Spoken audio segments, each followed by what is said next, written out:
and we're starting in about 1 minute or so.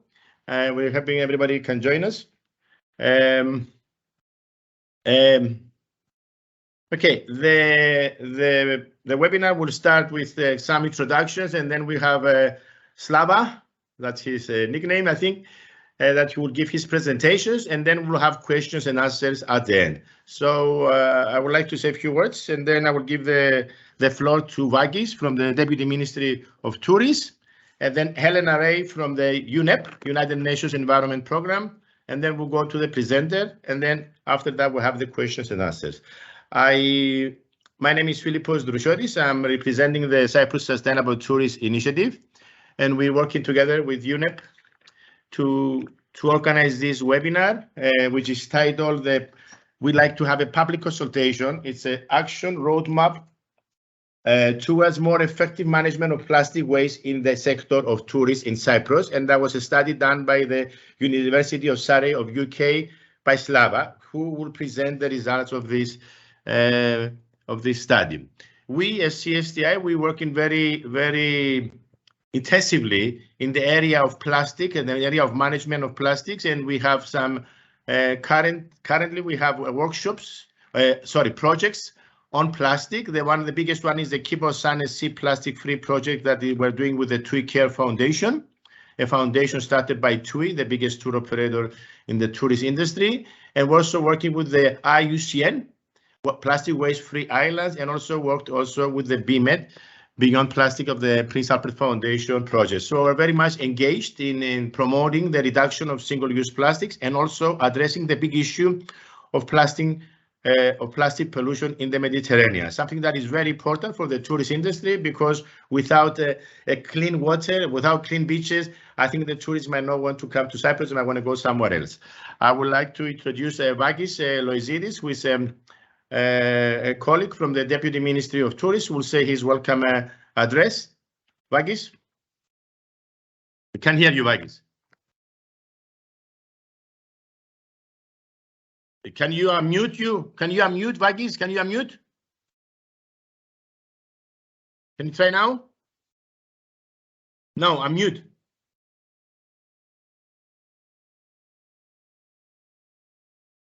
Unmute. Huh? We can hear you, Vagis.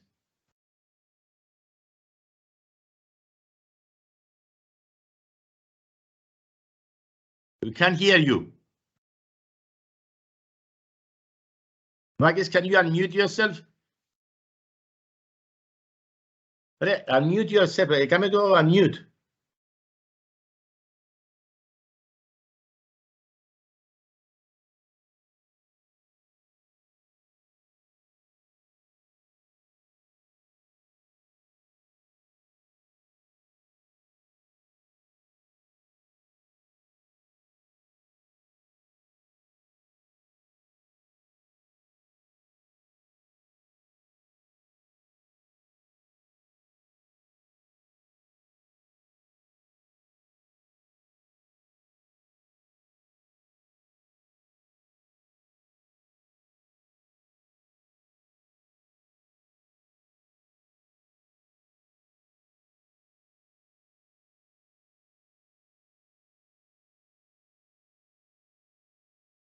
So maybe if I start until... Yeah, go ahead, Helen. Go ahead. Yes. So I think that thank you very much, Philippos, and thank you for all your efforts towards fighting and addressing plastic pollution in Cyprus. You have done a great job, but this cannot be done in isolation. So it's very good to have you all today to discuss how we move forward. So moving to circularity in tourism addresses the root causes of plastic pollution. And this requires a systemic change with actions across the life cycle that can address its root causes rather than its symptoms. So we think at the UN Environment Program that Solutions include actions that support the elimination of problematic and unnecessary plastics, the innovation to ensure that plastics used in the economy are reusable, recyclable, and compostable, and that the circulation of all plastics used and keep them in the economy and out of the environment. And the collection of disposal of plastics that cannot be recycled and that have accumulated in the environment. So these are the 4 actions that we think that all countries and all sectors should be striving. And then the protecting the climate and nature and limiting pollution and waste is not only a smart decision, but not negotiable for the future tourism prosperity in Cyprus. For this reason, we have organized today's consultation, and I hope your active collaboration and ideas can help to achieve the meeting objectives. Without a further delay, I will give the floor to Vakis from Cyprus to give his opening words. Good morning, everybody. Thank you for giving me the floor. It's a great honor for me to represent the Deputy Ministry of Tourism in this webinar. Sustainability is a core objective of our tourism strategy 2013. We have a close cooperation with CSTI since its establishment.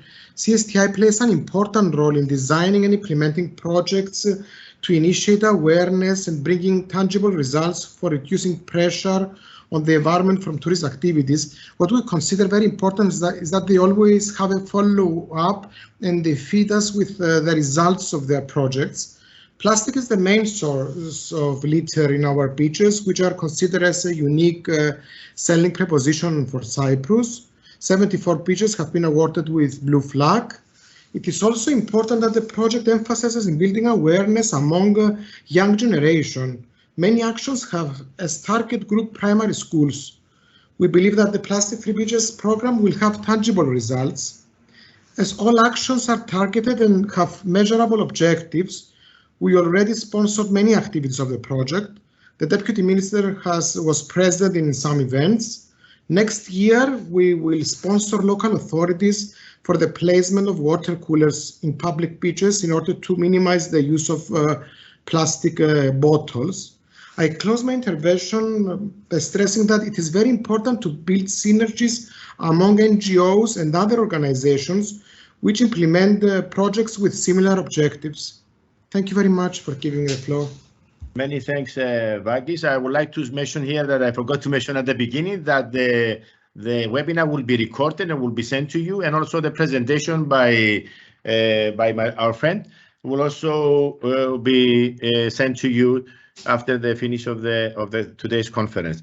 As Vakis mentioned, the project Keep Our Sun Sea Plastic Free is the one that organizes the plastic-free beaches, and they were very much thankful to the Deputy Minister of Tourism for supporting our initiative in order to implement this project throughout the island. I would like to give the talk now to Vasa, so he can give us a presentation. Thank you. Good morning, Kalimera. Right, I can share. Yeah, that's great. I was going to ask you to enable the share function.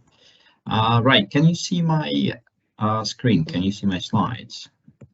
Yes. Yep, excellent. So, yeah, good morning, ladies and gents. Once again, my name is Viachaslau Filimonau. I represent here the University of Surrey, the School of Hospitality and Tourism Management. So I would like to present today an action roadmap towards more effective management of plastic waste in the sector of tourism in Cyprus. And I'm very pleased and honored to be here, and I hope that this will not become just another presentation which is done just to tick the box that this is the presentation that needs to be done. I hope at the end of the presentation, and I'll explain that later in a moment, we will have the opportunity to discuss what I'm going to present. And the results of this discussion, I hope I will be able to use in order to redesign the action roadmap which has been proposed. So first of all, I would like to very briefly explain the purpose of this webinar.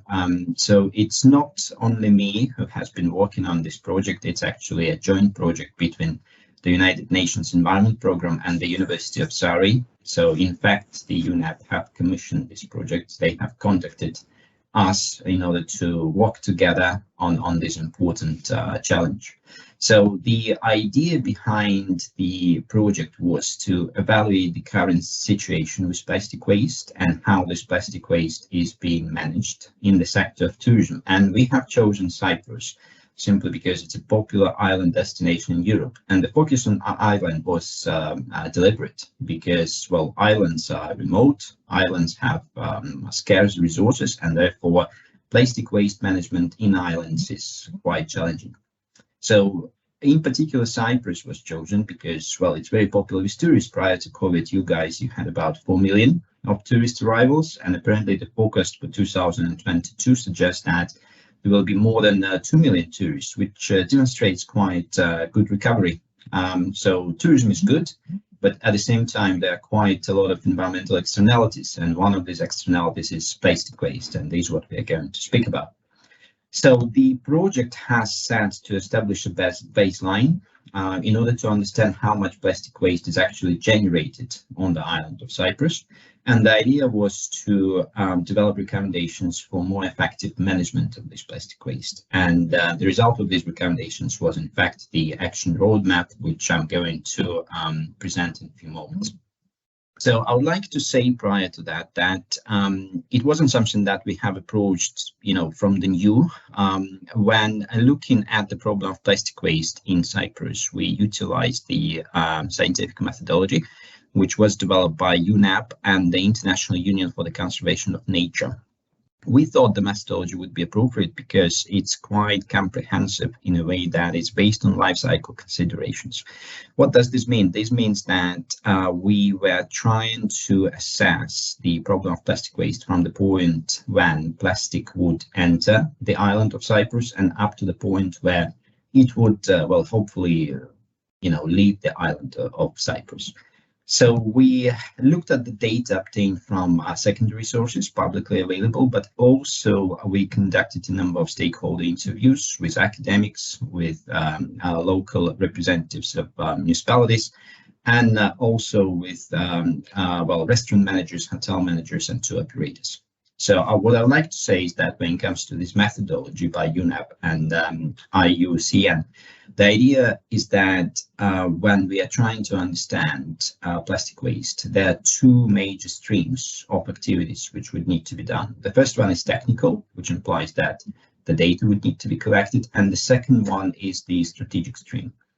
And I'm personally particularly interested in the strategic stream because, data. So it's good to convert this data into information, but it's even better to convert this data into knowledge. And knowledge is exactly what I would like this webinar to generate, because the idea is that the data on plastic waste can be utilized in order to identify the areas within the life cycle of plastic waste in the island of Cyprus where interventions are necessary, right? So these interventions can target the so-called hotspots in plastic waste and its management. And the recommendations which I'm going to present today, they have been derived specifically in order to understand how feasible these interventions are. And your feedback will be very, very useful, as I have said at the very beginning. So I hope at the end of this presentation, we will have the opportunity to discuss what I will have presented. So I'd like to start by, setting the baseline for plastic waste in Cyprus, which is based on the data from 2019. So, and you guys, you do actually have generated a lot of waste, right? So waste in general, which is equivalent to about 2.3 million tons. I'm not blaming you, all other destinations, they have generated even, larger set of amounts of waste, but I will show you a bit later that Cyprus is particularly sort of interesting case to look at. So out of this 2.3 million tons of solid waste, about 0.6 million tons are represented by so-called municipal solid waste. And this is what we are interested in because municipal solid waste covers the sector of tourism. So therefore, we had a closer look at this amount of waste. So when we started digging deeper, we realized that about 0.1 million tons of this sort of solid municipal solid waste is represented by plastic waste. And about, well, 10% of this plastic waste is attributed to the tourism sector, which underlines the importance of tackling tourism as one of the major contributors to plastic waste generation in the island of Cyprus. What is also interesting to know is that if we were to calculate sort of or assess the amounts of municipal solid waste generated in Cyprus, it would have turned out that Cyprus was the 4th largest per capita solid waste generator in the European Union, which is quite a lot. And also important to mention that there is a clear correlation between tourism and, well, plastic waste generation. So if you look at this graph over here, you will see that if we were to only consider residential areas in Cyprus, then you would have generated a little bit less solid waste than an average sort of EU citizen, right? So the numbers are, by the way, in kilograms per capita per year. But if we were to include the popular tourist destinations of Cyprus in analysis, you can see that sort of the amount of plastic waste generated in these destinations are quite outrageous, and therefore the total number is quite high. What is also interesting, if we were to calculate this plastic waste per tourist or per capita, using such data as the average duration of stay, it would have turned out that in Cyprus, tourists generate about 2.6 kilograms of plastic waste per stay, which is an equivalent of about 300 grams per night. And if we were to compare that with the EU, so you can see the amount of plastic waste generation in the sector of tourism of Cyprus is double the amount of the average plastic waste generation in the European Union. What is also important to mention is that we often consider plastic waste which is so-called direct, such as single-use cutlery in hotels. However, it turns out that quite a lot of plastic waste is also generated indirectly. For instance, it comes to the island in the form of food packaging, and we often forget about this plastic waste. Even so, it has to be included into plastic waste assessments.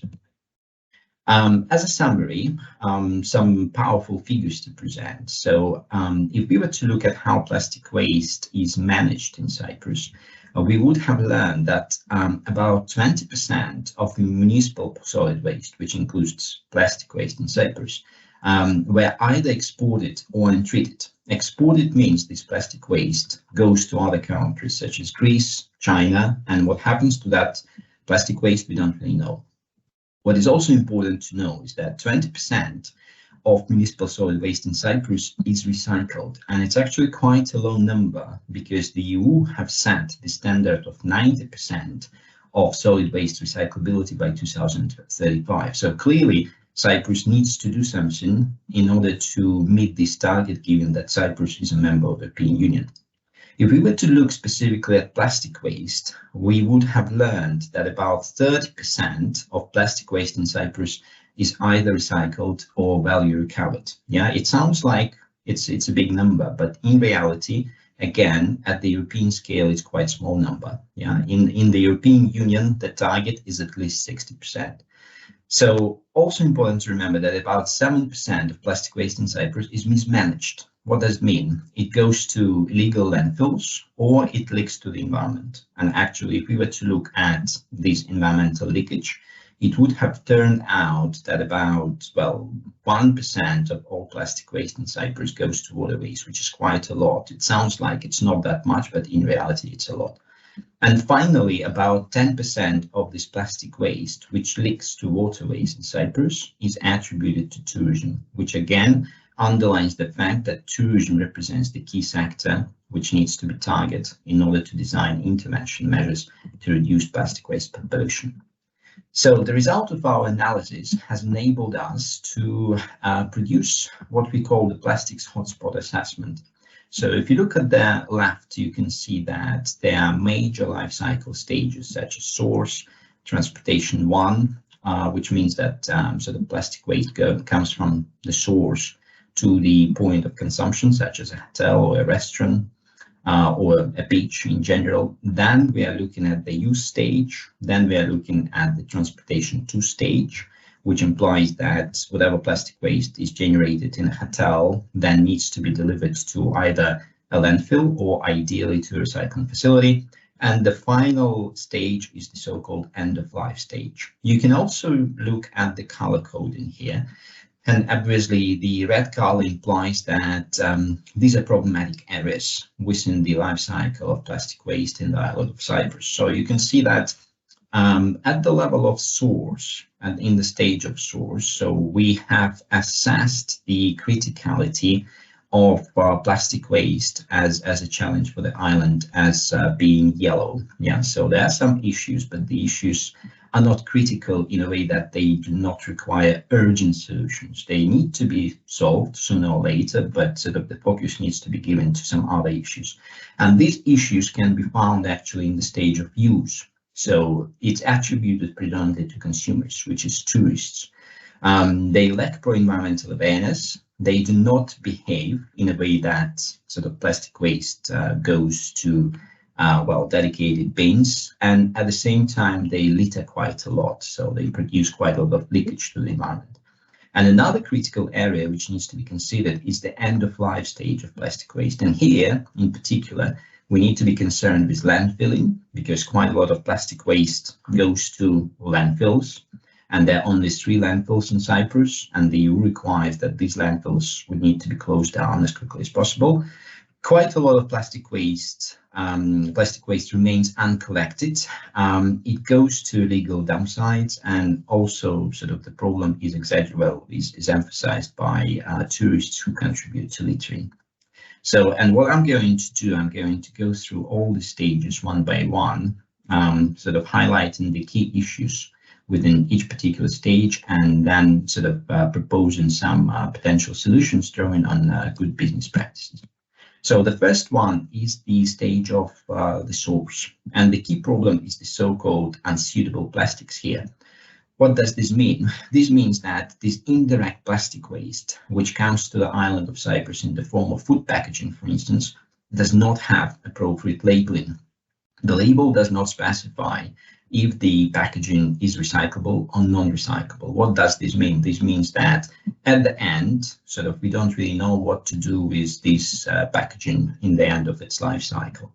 So therefore, what is important to sort of suggest as a potential intervention in this stage is correct labeling. And this correct labeling has to target the plastics imports from such countries, in particular as China, or any other country in Southeast Asia, but also India. And ideally, we would need to take advantage of a well-established sort of green labeling scheme in order to ensure that plastic goes to the dedicated sort of bin and therefore can be recycled. The second stage is the stage of use. And the key problem here is irresponsible consumer behavior. Well, surprise, surprise. So what would be good to intervene with is awareness raising campaigns. And also, because awareness raising campaigns may not necessarily help, we would advocate the use of various types of nudges in order to sort of, prompt tourists to behave in a restless manner. What does nudging mean? Well, a nudge is a default option which is better for the environment. Okay, and an example here would be a plastic-free alternative, which is given to tourists, and therefore they do not have the opportunity to generate plastic waste. And you can see here some pictures which actually depict, some of the initiatives underpinned by the ideas of nudges and plastic-free alternatives. So, for instance, on the left, you can see an initiative by TUI in Mallorca, where tourists are encouraged to separate waste in situ. Yeah, so they provide information. Of course, you can say that provision of information is not enough, and I would agree with that. So probably we would need to adopt something which is more proactive. And therefore, if we were to look at the picture which is in the middle, so you can see there are some ceramic cups which are served in the kitchen. By the way, this picture comes from a hotel in Paphos. And the tourists are instructed to only use these ceramic cups when they are on site. So if they want to take something such as hot beverage away, then they can take advantage of a non-ceramic cup, which you can see on the top. However, these non-ceramic cups are made of plant-based materials, so it's not plastic. So, and the tourists are clearly told that they can only take this one away if they're not going to consume this drink on site. So this is proactive nudging, right? So the tourists are encouraged to use ceramic cups, and if they sort of, disagree, then they're given the option of plastic-free alternative. And finally, on the right, you can see the water fountains. So they come from Mallorca.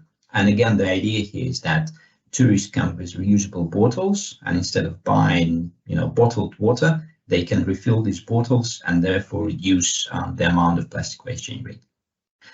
The next stage is transportation too. Again, I would like to emphasize, this is when plastic waste is being transported from the point of consumption, such as a hotel, to the point of management or disposal, such as a recycling facility or a landfill in the case of Cyprus. And the key problem here is the frequency of collection of municipal solid waste. Why? Because of significant distances, but most importantly, because of the effect of seasonality. So you will agree, I'm sure, that in winter, most of tourism businesses in Cyprus are going to be closed. And therefore, if we were to have regular municipal solid waste collection services, that would probably be economically not profitable. So what can be looked at as interventions is the use of smaller, more maneuverable and quicker vehicles, which could serve, key destinations in Cyprus more frequently. Then what can also be availed of is smart bin technology. Smart bin technology is underpinned by the ideas that the bin signals when it's full, and therefore the vehicle is only sent to collect the waste and from this bin when sort of the signal is received. For example, over here, it comes from Hong Kong. So apparently in Hong Kong, they have adopted the smart bin technology in order to sort of optimize the frequency and the itinerary of municipal solid waste collections. Then what can also be done is on-demand collection service, such as, the vehicle is only sent when the hotel manager says that their bins are full, and also some financial compensation can be offered to hotels, to restaurants for separated recyclables. So we're speaking here about some financial incentives which could be availed of. The next and the final stage is the end-of-life stage. So here we face three key problems. The first one is the lack of recycling facilities in Cyprus. The second one is illegal dumping. And the third one is littering by tourists. So what can be done as interventions is, first of all, a feasibility study needs to be conducted in order to evaluate whether a construction of recycling plant for plastic waste is feasible. And I strongly believe that it is feasible. And if you look at the picture on the top, you can see the workers are trying to separate sort of waste over here. This picture comes from a small island of Tilos, somewhere in Greece. I've never been, but apparently this island is very, very efficient when it comes to recycling waste. They claim that they recycle 90% of solid waste, which they generate on that island. And if a small island has managed to do that, has managed to build a recycling facility, then I'm sure the island of Cyprus can at least look at the possibility of building a recycling plant for plastic waste. What is also important to remember is that public-private partnerships can be availed of when building a recycling plant. So these PPPs are useful, as shown by the example of Mallorca, for instance, because, the government will look after the legal aspect of the way how this plant is sort of operated, and at the same time the private investor would take care of the profitability of this plant. So again, PPPs have proven effective in the context of Mallorca when it comes to solid waste management, and therefore Cyprus may consider that as an opportunity. Then what can also be done is these incentives can be sort of designed and offered, and these disincentives can take the form of pay-as-you-throw schemes. Again, some islands, they have taken advantage of the schemes. What does it mean? I mean, you only pay for the waste which you have generated. Of course, you can say if you adopt this kind of scheme, then potentially these may result in illegal dumping. But, you know, if you utilize a scheme of fines, then potentially illegal dumping can be eliminated too.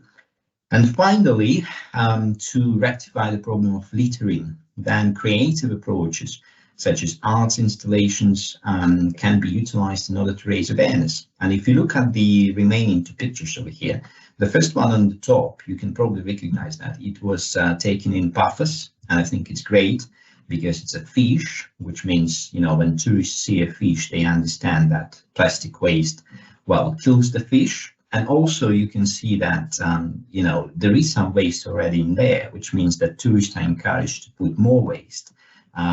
So sort of getting this kind of idea that they are not alone when it comes to combating the problem of plastic waste at a destination. And if you look at the lower picture over here, it's also quite interesting. It comes from the island of Java. In Indonesia, and apparently the famous artist, they have created this kind of tunnel, and the tunnel is made of the plastic waste, as you can see, which was found in the sea. And the idea is to increase awareness of tourists regarding the plastic waste which they generate and sort of which leaks to the ocean. So as a conclusion, based on the hotspots identified, we have proposed an action roadmap. So it looks quite bulky. I appreciate that. So therefore, you know, we did our best to sort of provide some examples of the interventions of the specific activities which can sort of aid the island of Cyprus in managing the problem of plastic waste. So on the left, you can see the various kind of stakeholders which need to be involved. And these stakeholders are many, right? So the local authorities, national authorities, the European Union's authorities, their businesses, their managers of businesses, employees of these businesses, also tourists. And you can also see that there is a time scale, because some of these interventions can be done fairly quickly, right, such as within 1 year or 2 years, but some interventions, such as construction of a recycling plant for plastics, well, it may take quite a few years to build. So, and if you look at this roadmap, you can see, well, some of the key activities which we would like to propose, such as, for instance, awareness campaigns, such as, for example, public displays and arts installations. And if you look at the left, you can see the different stakeholders who would need to be involved, such as local and national authorities. They would need to put, for instance, these public sort of campaigns on the TV, managers of tourism enterprises, their employees, NGOs, or if you look at the very top, so you can see the intervention which we propose deals with construction of a recycling plant, and public-private partnerships can be utilized in order to design and operate this recycling power plant. And again, if you look at the left, you can see the stakeholders who would need to be involved into the design and operation of this recycling plant, such as national authorities, local authorities. Obviously, the permission would need to be obtained. Yeah, the EU policymakers who can co-finance this project, local international businesses which may be interested in sort of being involved. And here, the final sort of few slides, I would like to just number the key sort of activities or the key points or takeaway, you know, take-home messages from the action roadmap. I do apologize, there is quite a lot of sort of text, but in essence, sort of, I would like to summarize that we have 6 points. The first one, as the key intervention, is the development of a clear labeling scheme for imported plastics. So remember what I have said at the beginning. So we would like to propose that an internationally recognized logo can be utilized for all imported plastics to the island. The second intervention is about optimizing municipal solid waste collection services. So these can be achieved at the cost of improved itineraries. And also, as I have mentioned before, smart bin technology can be utilized in order to facilitate collections. The third intervention deals with the construction of a recycling facility. I understand it's quite, a big thing to ask for, but at least a feasibility study would need to be conducted, and at least a feasibility of sort of using the public-private partnership should be considered when it comes to the design and implementation of a recycling facility for plastics. When it comes to intervention number 4, so it deals with increasing public awareness. And here, most importantly, sort of, I would like to emphasize that it's necessary to do something unconventional, and this unconventional can be, well, the utilization of the minds of creative industries or artists or celebrities, as I have shown before. The intervention number 5 should aim at, well, encouraging wasteless tourist behavior. So it's not only about increasing the awareness, it's actually about facilitating behavioral changes. And these behavioral changes can potentially be facilitated by product innovations. And these product innovations can take the form of non-plastic alternatives, such as the example of coffee cups, which I have shown before, or sort of through the installation of drinking water fountains in most popular tourist areas, such as Famagusta, Paphos, or Limassol. And finally, the intervention number 6 should deal with the design of financial disincentives. And these financial disincentives should specifically target, well, hotels, restaurants, tour operators, and encourage them to separate in situ and recycling plastic waste. So, for instance, a pay-as-you-throw scheme can be designed and implemented in the island of Cyprus. So, as the final slide, as I said at the very beginning, I would be very much interested in your feedback, because a roadmap exercise, well, is participatory by definition, right? So it's not something that is designed by one person or 2 people or 3 people. So ideally, the feedback from local stakeholders should be taken on board. And that's exactly what I think, the beauty of this webinar is about, given that so many tourism stakeholders are present here. I would be interested in hearing your opinion, and therefore I've got a few points which can be used as a guide to facilitate discussion. For instance, I would be interested in hearing your opinion about what you think about the 6 recommended actions of the roadmap, which I have just presented to you. Then probably because I'm not local, Helena is not local, our UNEP colleagues are not really local. We've been to Cyprus, but in order to feel Cyprus, you need to be local to Cyprus. So we would be interested in hearing what kind of additional recommendations you may have for us. And we would also like to know what how the different tourism value chain stakeholders, including yourselves who are present over here, can support these recommendations which we have made. In particular, how can we take advantage of product innovation in order to ensure that the plastics which we generate in the sector of tourism can be reused and in fact are reused in practice? Then how can we all collaborate in order to address these recommendations? And of course, if you have any other thoughts, ideas or comments, you're more than welcome to put them on the table so that we could discuss. I think that's all from my side. Thank you very much.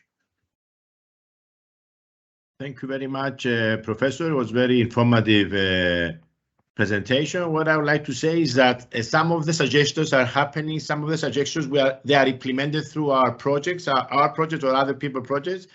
One of the things that came out from your presentation is the importance that we need to collaborate among ourselves, the stakeholders, the government offices, and also the non-profit organizations. We need to collaborate in order to achieve our goal.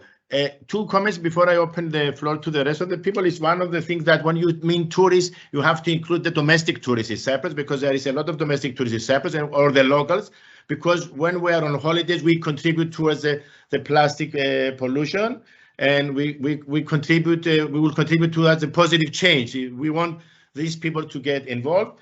And another thing is that when I was at Brussels last week, the European Commission said that they will bring a new directive that the governments, the countries, they have obligation to provide drinking water in the public areas, one of them being the beaches. And we're very proud as an organization that we promoted the concept of the plastic-free beach, where we introduced this water station that you show in your presentations.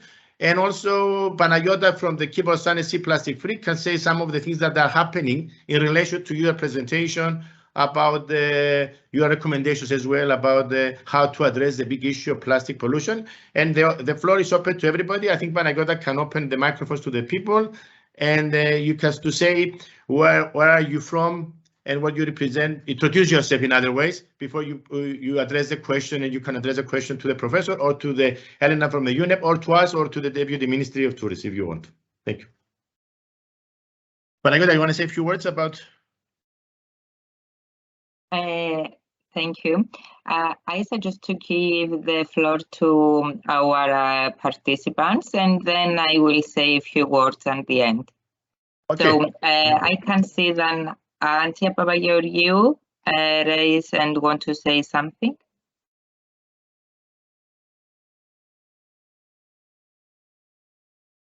Antia?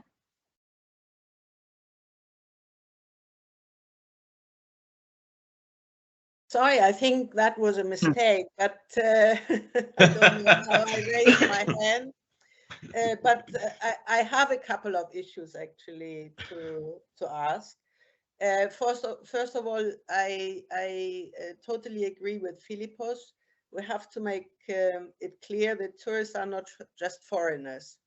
No, because the problem of plastic waste is something that we experience all over the island, and also in areas which are much more used by locals.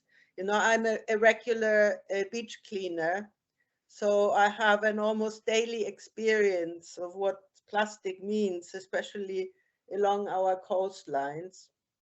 And I think we cannot hide behind tourists and foreigners. That's very important for me. And sorry, I haven't introduced myself. I'm German initially, but I've been living in Cyprus for over 35 years. I have been in the senior management position in one of the biggest tourism companies active in the whole world. I've been working with TUI for a long time. So I have first-hand experience also from the tourism sector, what plastic and plastic consumption means.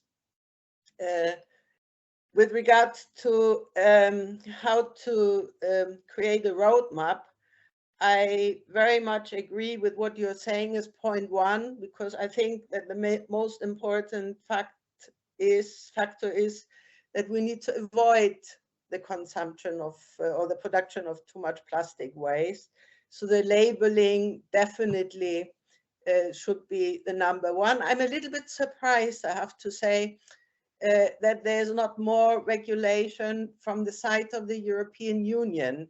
No, that it's not something that is addressed by the community as such, because plastic waste is a common problem. So I think so many issues are regulated by Europe nowadays. I'm surprised this isn't.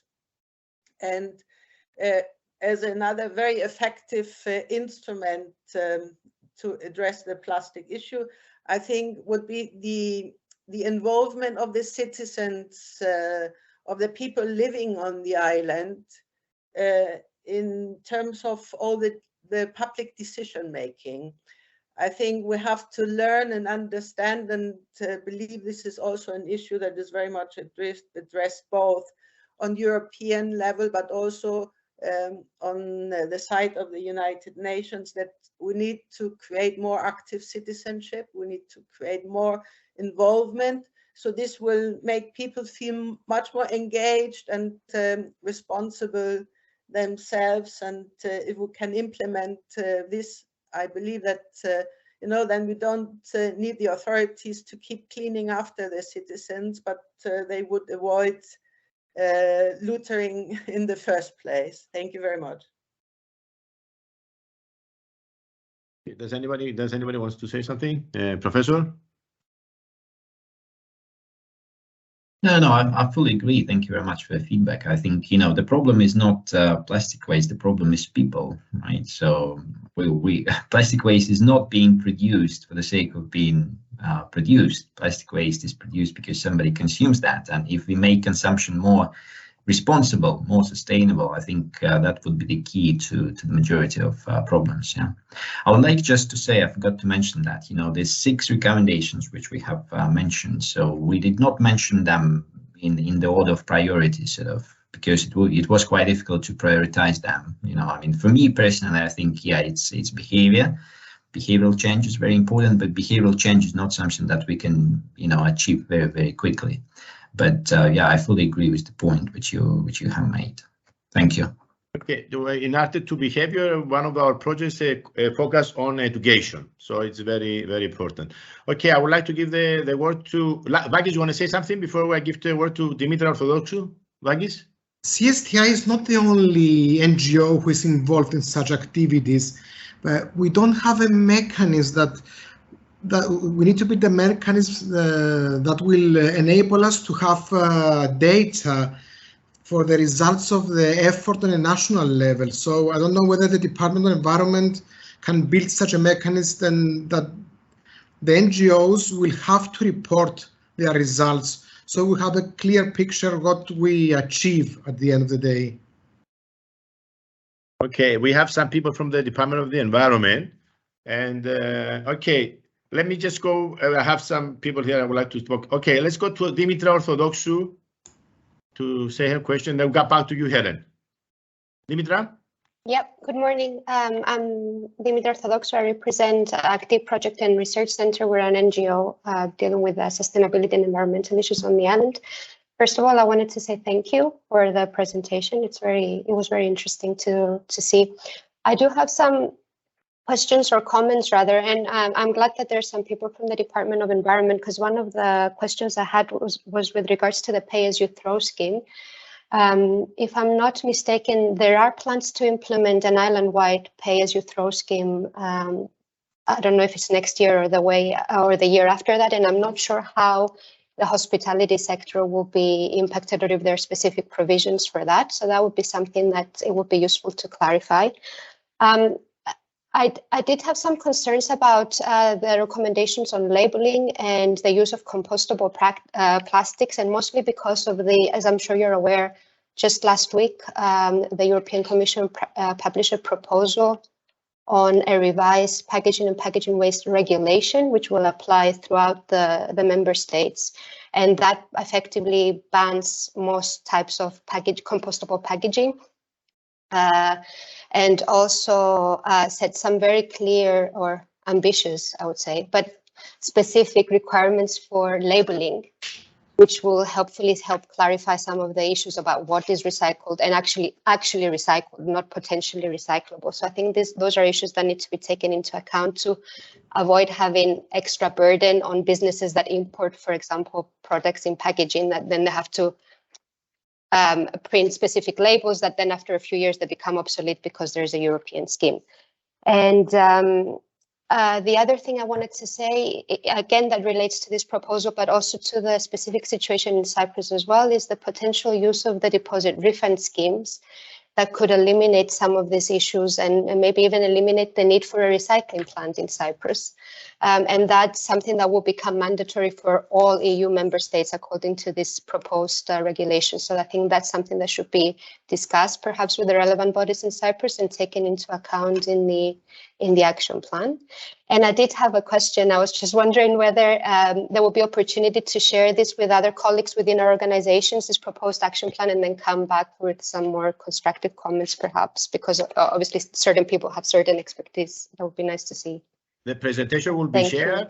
The presentation will be shared, and also was video recorded and will be sent to you as well. Okay, I would like to go to Athina from the Department of the Environment. Athina?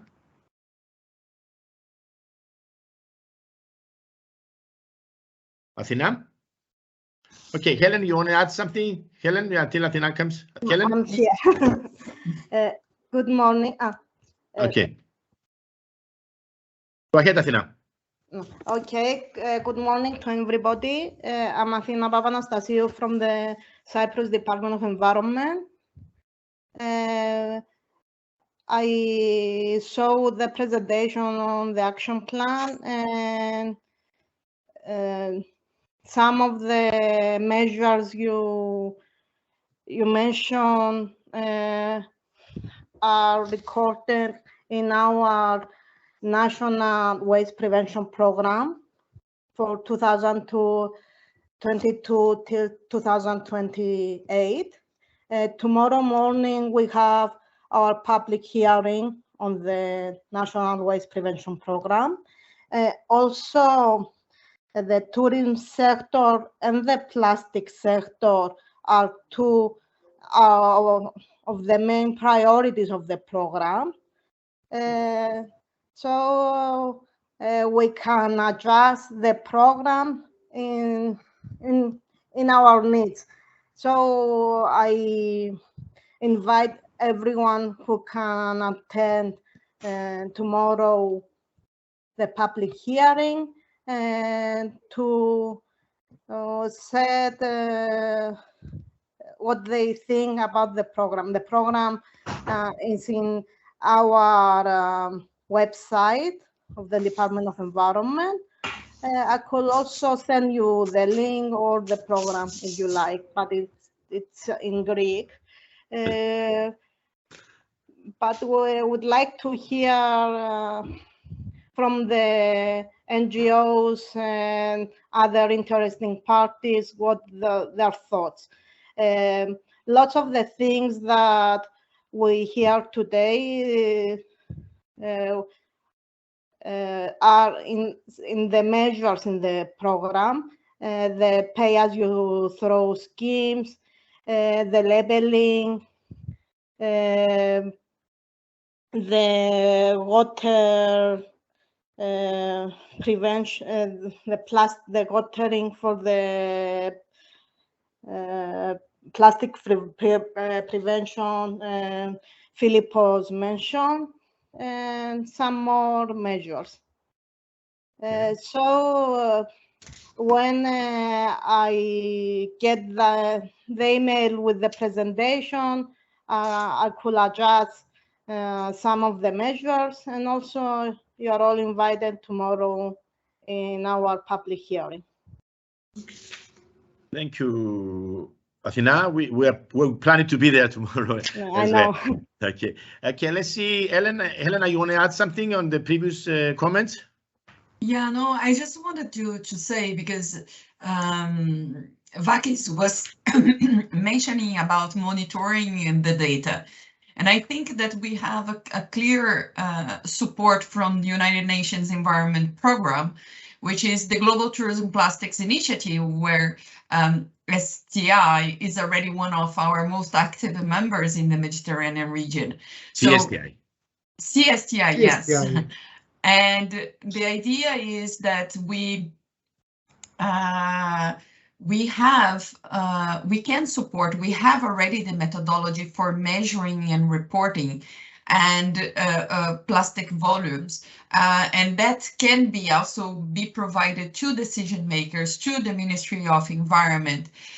So I think that after this meeting, I will be sending, I think it's important that we also give the time for people to reflect on the roadmap. So what I would suggest is that the roadmap, together with its presentation, it's sent to all these participants that participated today, and that we have a time of reflection of maximum 1 week for providing us written feedback for those that would like to do. So, because sometimes, you know, we don't have the space and time for everybody to intervene. So, and together with this pack, we also send information about the GTPI, how to join the initiative. GTPI is the Global Tourism Plastics Initiative.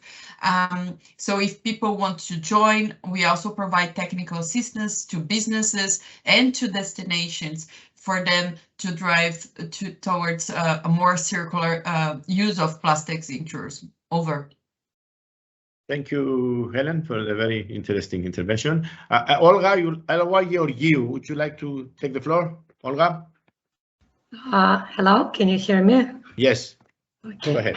1 second. I'm trying to open the camera. I don't know if it works. Hi. First of all, good morning, and thank you for such an interesting presentation. Right now, generally, I work in the sphere of climate risk, so it's quite an interesting subject to listen to your presentation. But right now, I would like to talk on behalf of the to represent the activists that you've been mentioning a lot.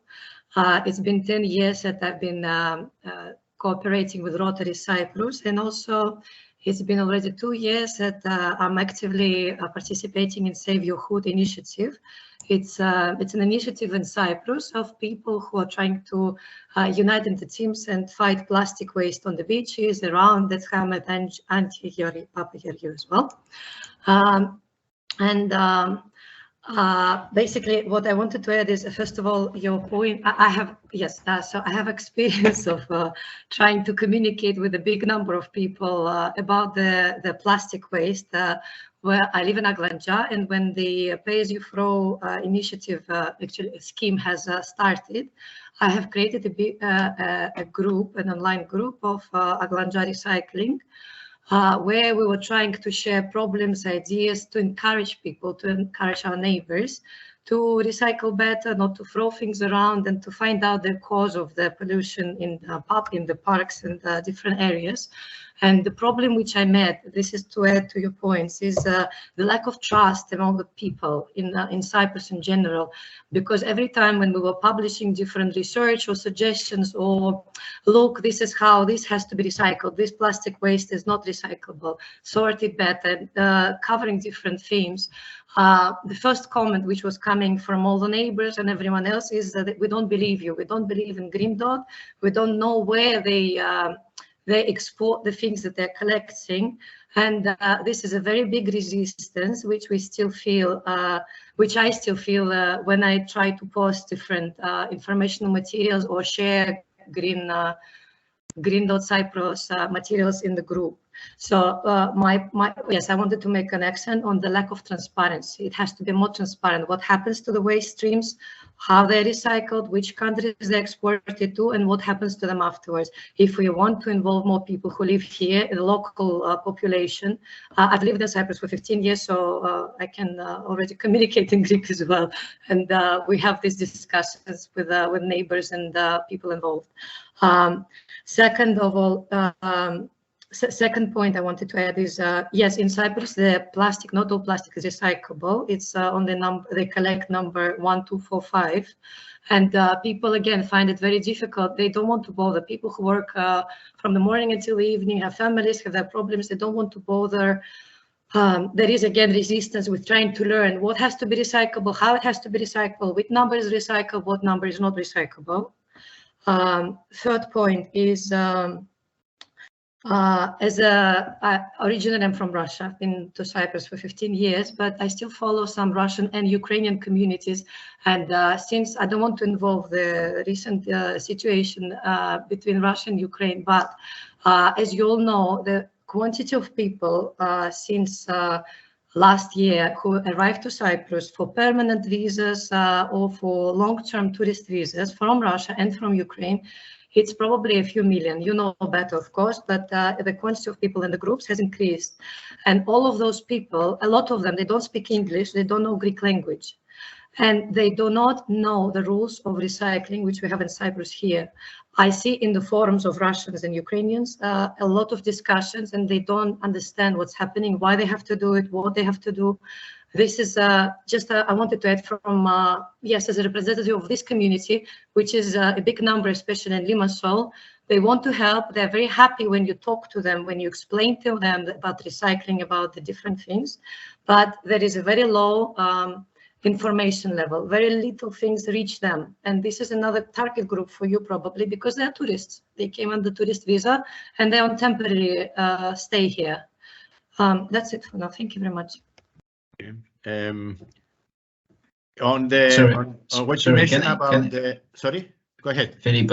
Sorry, can I quickly just yes, go ahead. You know, make a point? Yeah, thank you very much. By the way, we did mention the fact that there are a lot of people who are not Cypriots, right? But we sort of thought about employees, because I know that in hotels, quite a lot of members of staff actually from Eastern Europe. And we did emphasize in the report the point that there is a big difference in pro-environmental awareness and understanding of environmental issues between, local Cypriots, some Western tourists, and also people from East Central Europe, including, Russia and Ukraine. So I think your point is very valid. So unfortunately, we didn't have the time, to speak about that in detail. But yeah, I'm glad to hear that we've got that reassurance, from somebody who deals with this firsthand. And I would also like to say, we collected our data and we wrote the report within the period from April to August.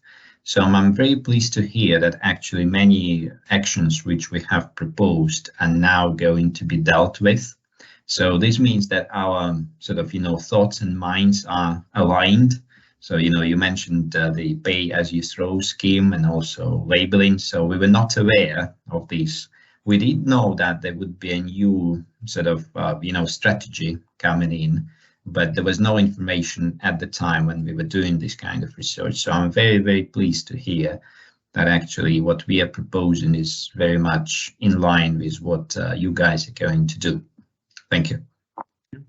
I think you mentioned, Olga, you mentioned about addressing the other people that they don't speak English or Greek.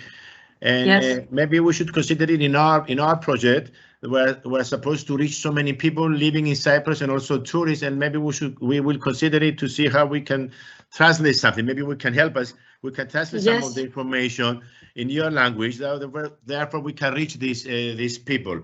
That's one thing I would like to mention. Maybe Panagiotis would like to mention something about it now. I think it's a good time about the education as well. Yes. Yeah, thank you.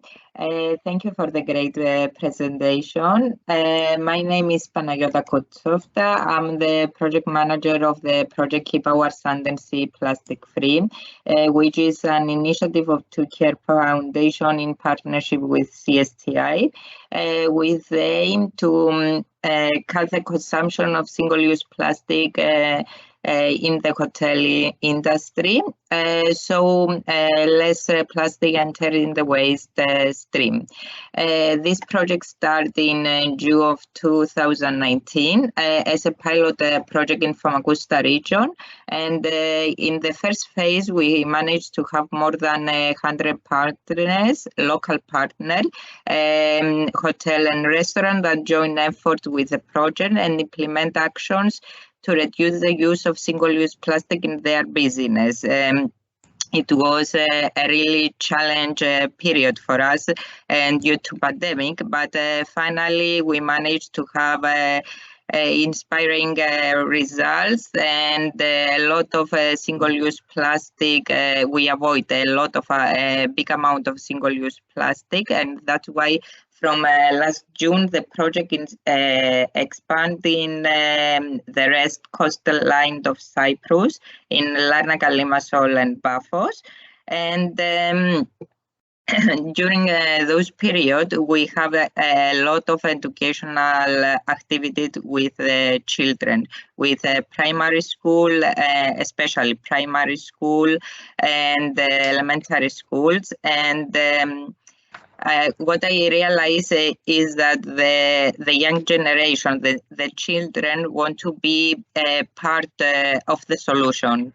They are open-minded. They want to. They need some more interactive to engage them and take the role to educate other people. So I believe that the education is one of the most part that we need to focus and need to take actions. And the other action that I realized during this period is that the scheme of plastic-free beach, the idea that encourage and facilitate the visitors to avoid the use of single-use plastic and during their stay at the beach, it was very successful because of the visitors and the people need solutions. So the awareness is another important task that we need to focus, and to give a solution to people. For example, we did 2 pilot plastic-free beach in Famagusta region, and we implement the water station that offer cold, filter, and free water to the public. We organize a smoking area and encourage the visitors to use this area to smoke. And we offer refillable water bottle to the visitors due various events, and the visitor like those ideas and want to be part of the solution. So they join their forces to us to use less plastic, especially less single-use plastic. So I believe that we need to focus more in education and awareness program. Okay, thank you, Panagiotta. Helen, you'd like to say something? I see. You show your hand there or not? Helen? Probably no, but I can see Elena, Ellie Papapetru. Ellie? Mm-hmm. You want to say something? Okay. Ellie? Hi. Yes. Thank you, Ellie. Hi. Introduce yourself. Hi, my name, of course, Ellie Papapetru, General Manager of Atlantica Sanctanaba. My team and I were very focused on the abolish, I should say, of plastic at our hotel. Something that I wanted to mention, listening to everybody, is we're talking about awareness and education and everything. I remember when we moved to Australia in 1987 is when they started using this initiative in the sense of separating the plastic, the paper, and the cans and everything. So what they did, they put pictures and advising every single citizen where pictures take 1,000 words. It doesn't have to be word, the actual text. We all started separating the bins. If we educate homes, families to do it from home, and we have separate rubbish bins for the greens, for the general, for the paper, for the plastic, whatever, which it happens in many countries around the globe.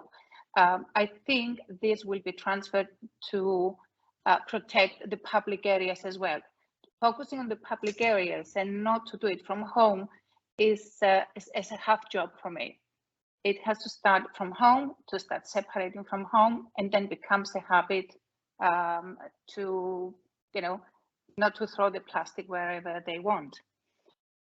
This is my first comment I have to say. Another question that I wanted to ask, which I'm sure it has been discussed, and it's a big question mark for many people. We're all trying to educate people how to protect the beaches from plastic. Why don't European Union attack the source and goes to the factories that they create with plastic and say, guys, okay, enough's enough. We've done enough damage. Let's see how we can fix this. Just a question I have. Okay, thank you, Ellie. On the last question you had, I have to add that I think the European Commission, they were thinking about putting fines. They would charge the companies that produce the plastic for disposing it. So there will be the responsibility of the companies that produce the plastic. So this is coming up. So hopefully, and eventually we'll see some new EU legislation that will enable to address the problem from the source. Yes, of course. We're trying to educate millions and millions and millions of times instead of attacking the source. So anyway. That's right. Okay. Do we have any other questions, any other interventions? Does anybody else wants to say something? I think it's 11:11 in Cyprus time. If Helena, do you want to say something? Shall we close? Do we need to? Yeah, I think we can close, Philippos. Thank you very much for organizing this and for Slava to give such a good presentation. I think that we have the key elements and the key actors in this webinar, and also with your networks. I think that we could get this collective group to move towards to more circularity in the use of plastics. For those ones that are not aware, there is an international negotiating committee for the International Treaty on Plastics. UNEP is leading that. So regulations will come. It will take time, but it will come. So this is one item of high priority for the United Nations. And I think that what Cyprus can do is to start, minimizing the risks of what these bans can happen, because in some countries the ban arrive or new regulations arrive and the tourism industry is not prepared. So I think that building on the roadmap and building on concrete actions in moving forward is essential for us to fight plastic pollution. So I thank you very much for all this work and for everyone that attended, and we are really hoping to have additional inputs when we send the documents to all of you. Thank you. Okay, thank you very much all. I would like to thank you all. I believe the last thing I would like to say is that things that people are changing, and we can make a difference. And the tourists are more sensitive about issues of the environment. If we want Cyprus to continue to be a good tourist destination, we have to protect it. So it's up to us to do the right things in the coming years. Thank you very much. Thank you. Okay.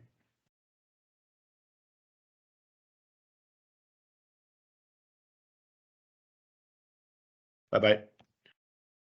Bye-bye. Thank you.